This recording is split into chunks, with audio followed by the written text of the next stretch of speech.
Hey guys, welcome back to my channel. So for today's video, I am doing part 2 of my Gilmore Girls reaction series. Today's episode is a focus on season 1 episode 6, which is Rory's birthday party. We're going to jump right into it. I am currently starting at minute 20:52 of the episode.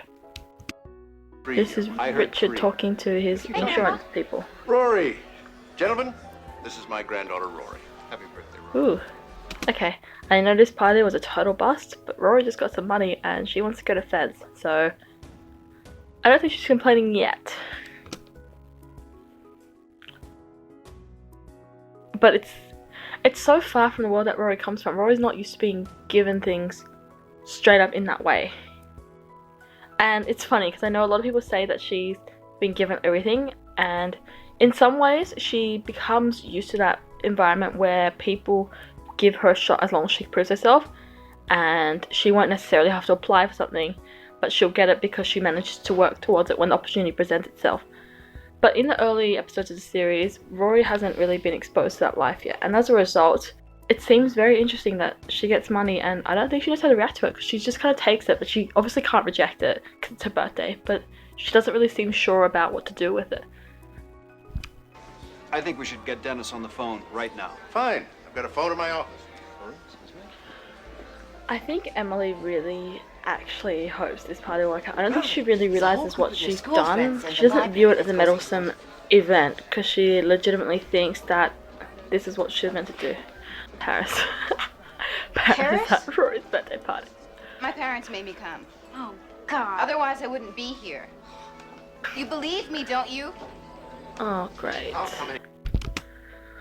Okay, we're going to talk about Tristan because I'm not going to watch many episodes of Tristan.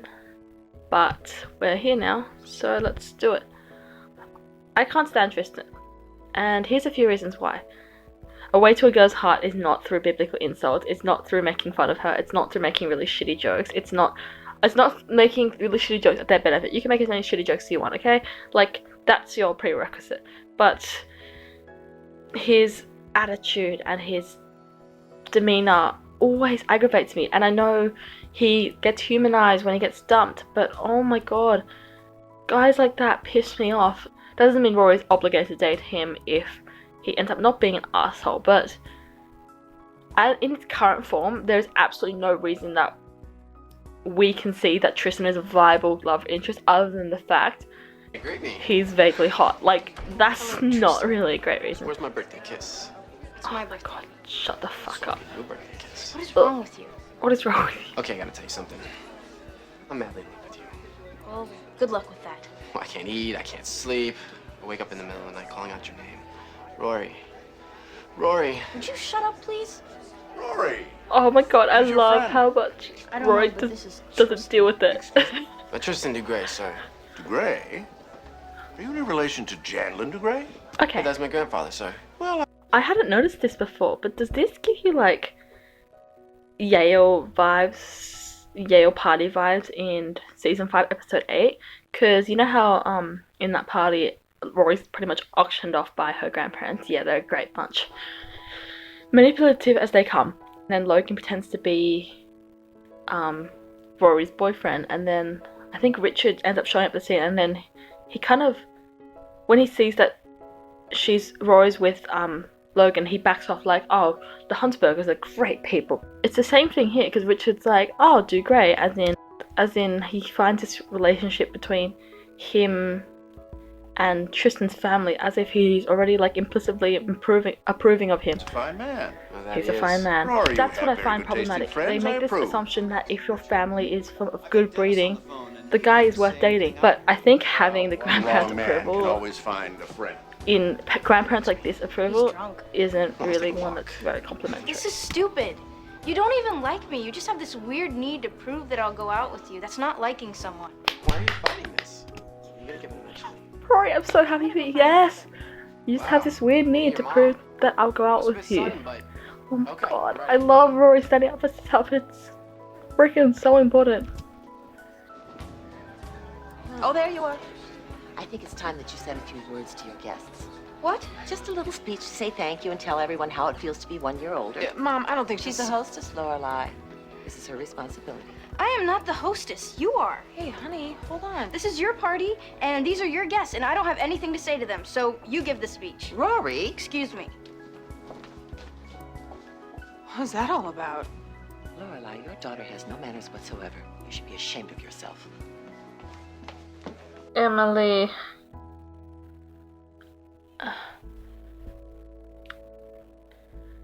Emily has way too much regard for reputation. She has the right to be mad because what Rory did was like inappropriate in her mind. But on the other hand, Rory is genuinely upset and she is taking it out on Lorelai for ruining Emily's reputation. Why does it always come down to for Emily, why does it always come down to if it's reputation versus her family, she'll choose reputation. I said in my first episode, Emily has never seen a problem with her world, so when Lorelai leaves it, it's always obviously going to be Lorelai's problem, and it was her that was the common denominator in her leaving. It was never the world itself. And yet, while I understand that, I think I just wait for a moment where it kind of clicks for Emily that it's like, you can't dictate everything and assume the reputation is the most important thing, because that's what got you in this really precarious position with your daughter in the first place. Hey, can I come in? It's your room. How are you doing? I'm sorry I snapped at Grandma. Yeah, huh? That was a pretty Freaky Friday moment we had back there. She just went ahead and invited all those kids from Chilton. Freaky Friday moment. I get that reference. See, I do get pop culture references. Oh man, once in a blue moon. I'm so sorry. I don't know, but it really made me mad. Oh, honey, why didn't you tell me? Because you were happy. I mean, it's not very often that there's peace between you two. I didn't want to screw everything up. Rory, I'm going to turn this into something that I've never really discussed. But Rory says here she didn't tell Lorelai about what Emily did because she was happy and she didn't want to screw everything up. Does this same logic apply to how she feels about how her family is?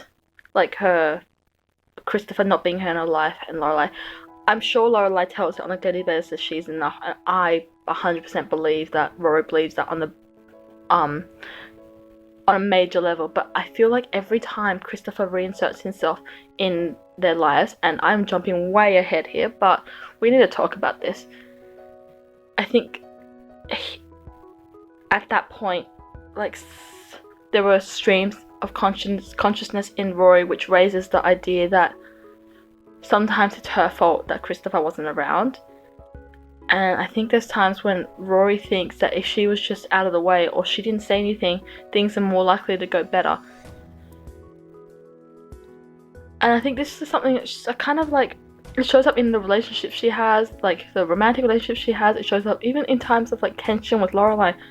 She's so scared of screwing it up because I think on some level, having a single mum, which has been a great thing for her, has had its downfalls in ways that she hasn't necessarily know until a situation triggers it. I think this show is filled with a lot of trigger points for each character, and for Rory, I think it's the weakness that, or the supposed weakness that she believes that she screws things up. And it doesn't come up all the time, but in this scene it comes up, but it comes up in a way that's kind of healthy, and Lorelai just comforts her. But in other times, Lorelai doesn't have the opportunity to comfort her because there's other stuff at stake, and this can't be a conversation that they keep having. But I think Rory needs it a bit more. Appreciate you wanting Mom and I to get along. You shouldn't keep stuff like that from me. I feel terrible. I mean, I've never yelled at her before. Listen, you'll apologize. All will be forgotten. You'll see. Lorelai really believes that they'll forgive her. And she's not wrong. I think she knows that they will always give Rory more chances than they were her, because to them, or mainly to Emily, she's used up all her chances when she left. But for Rory, because she left, they are willing to give her more chances, and so she doesn't leave as well. It's like time has stood still in this room. It must be weird for you to be in this room now. Yeah, it was weird for me to be in this room then. You know, they gave this to me with the glass on. I now officially know what it feels like to have grown up here. It's not official until you're huddled in a corner. I now officially know what it was like to grow up here. This is something that's going to come back in season 6 to haunt me. Especially because I don't know if I'm going to film that scene yet. But Rory, I think the feeling you're having definitely is something that Lorelai's felt her entire life. I'm not sure you've quite grasped the magnitude of it yet. And in this scene, I feel sorry for her. I don't like saying I feel sorry for people. But in this scene, I get why Rory says it. In the season 6 scene, it kind of pisses me off. Because it just sounds so... I don't know how to explain it. It just sounds... It sounds selfish coming out of her mouth in season 6. But in this scene, it just seems like she's finally getting a window into the life that Lorelai led before she left. And I think Rory's never really grasped what that did to Lorelai as a person. I think it even comes up a few times because when it comes to money, Rory's less worried about asking them because she doesn't really understand what those strings mean for her future or what they mean to Lorelai. And in this scene, she's kind of getting a grasp of feeling like she's had her birthday planned for her. She's had to live by someone else's rules, and that's not something Rory's used to because she's grown up not living this life. And I think in this moment, I really do feel for her, and I'm glad to hear these words come out of her mouth. It surprises me how much they kind of change meaning over the next 5 years. Your hair. Do you remember your last birthday here? Yeah. We had just had a fight. And I was lying on the bed just like you are now. What did you fight about? Well, I was pregnant. Oh, that. I was pregnant. Whoops. And I said something at the table about the pate smelling like Clorox, and one thing led to another, and I wound up here. I hadn't told anybody yet about me. And you. That must have been really hard on them. Yeah. I remember when I finally told them, it was the only time they ever looked small to me. It was the only time they ever looked small to me. Lorelai says in the pilot, I became an adult the minute the strip turned pink. I think getting pregnant gave Lorelai the courage to leave. And I know she doesn't leave until Rory's at least 1 year old. But I think while I think there would have been something that would have catalyzed Lorelai leaving later had she not gotten pregnant at 16. I think Lorelai always knew that while she always knew that she couldn't live this life, I'm not sure how she would have left had she not gotten pregnant, because when it's about someone else, I think Lorelai was more obligated to leave. And that's probably why they look so small. It's this idea that even though leaving seems like such a big deal, leaving behind all that opportunity and leaving behind her future that's pretty much set up in front of her and embarking on her own journey doesn't seem so impossible now. She's not scared of breaking their hearts. She's scared of giving her daughter a life that she herself hated and would never want to put her child through. There you are. She'll find us. You are both being very rude. This isn't my birthday party, you know. Sorry, Mom. Honestly, the way the two of you act. Grandma, I just want We'll to... talk about this later. Now go.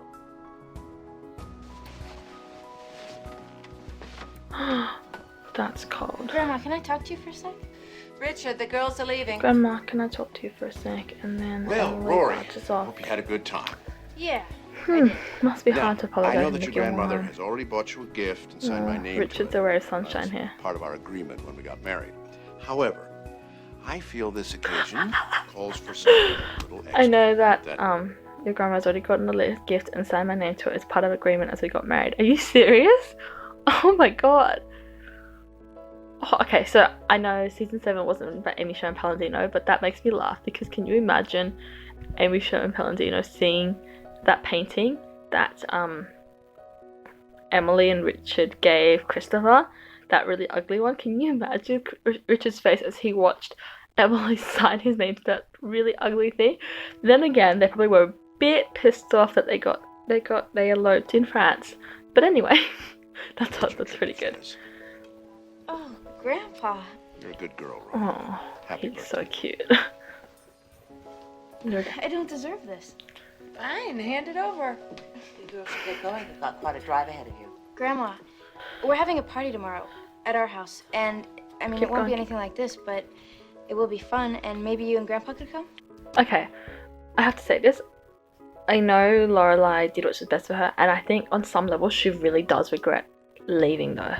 Or not leaving necessarily, but leaving in a way that's left her in such bad terms now that she's constantly proud of Rory when she makes that effort to keep Emily and Richard around. Like this, Rory's inviting Emily to the party, and you just see that moment of like that smile on Lorelai's face, and it just melts my heart.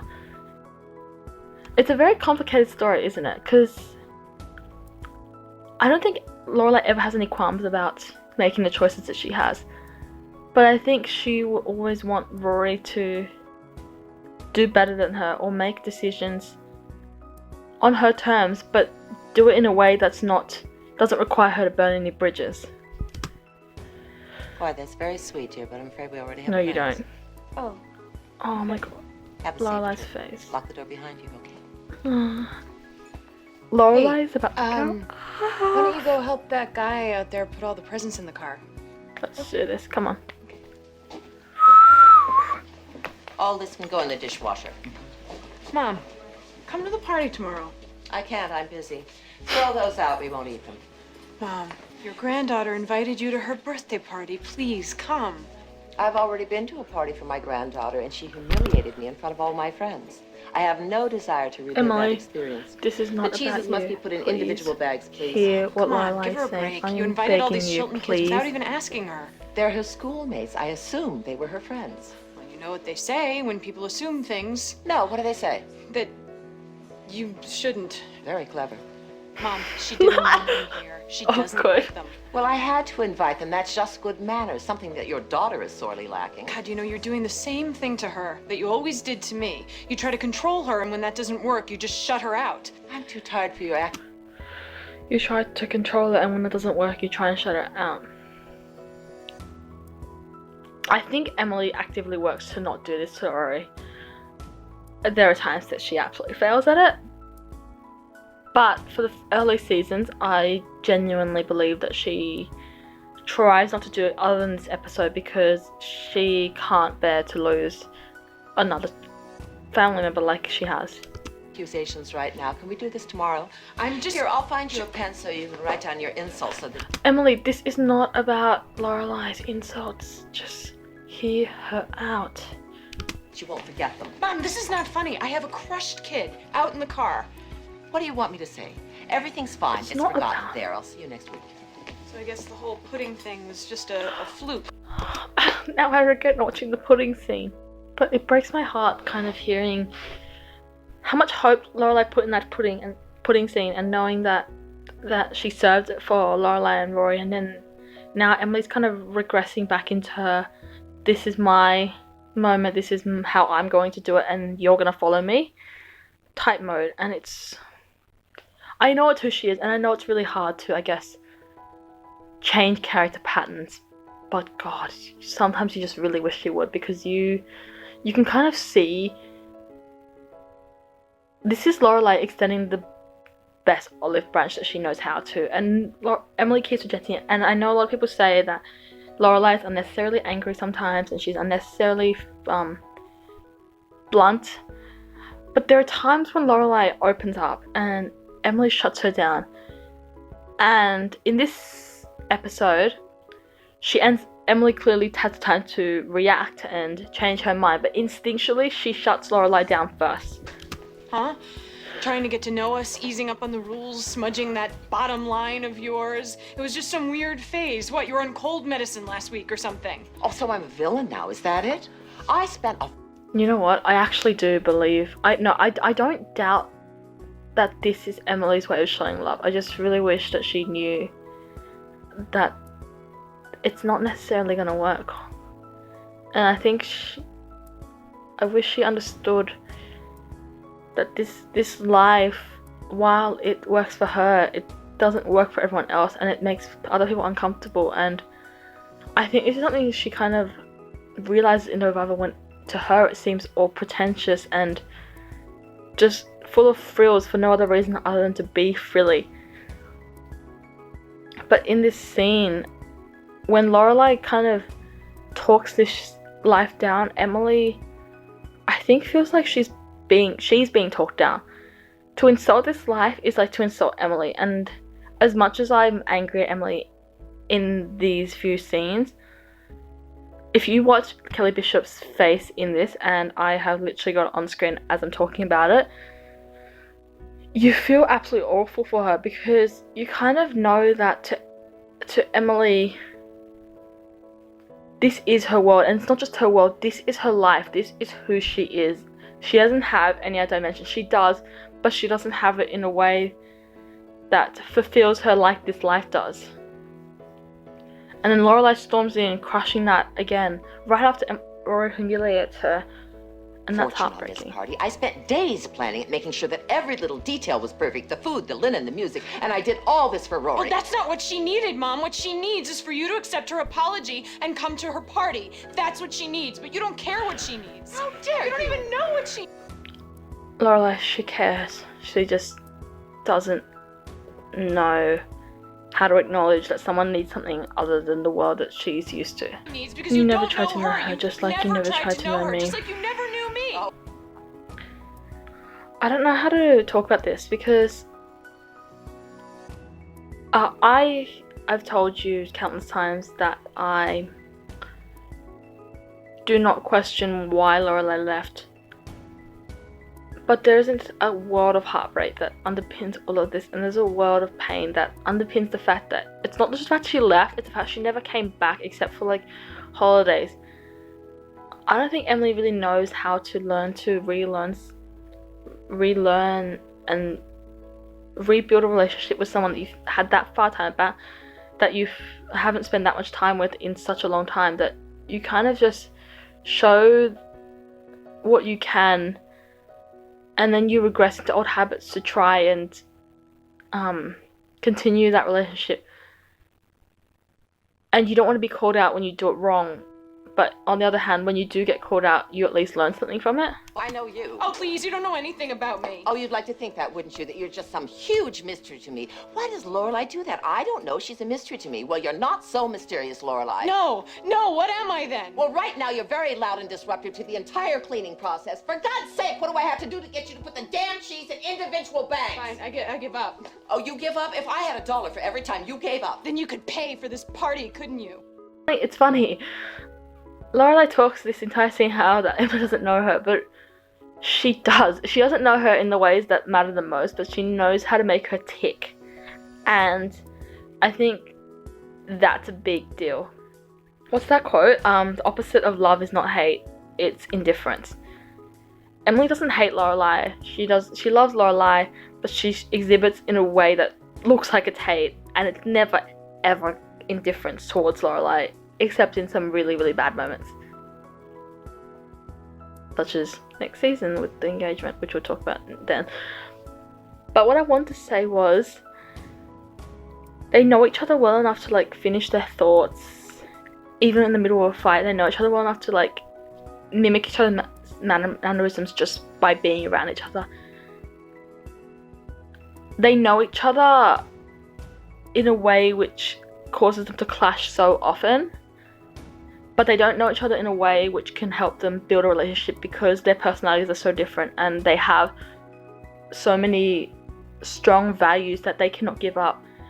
And if they can't give those up, this relationship is always going to be about, I know you, but I know how to make you tick, not I know you and I want to build a relationship with you.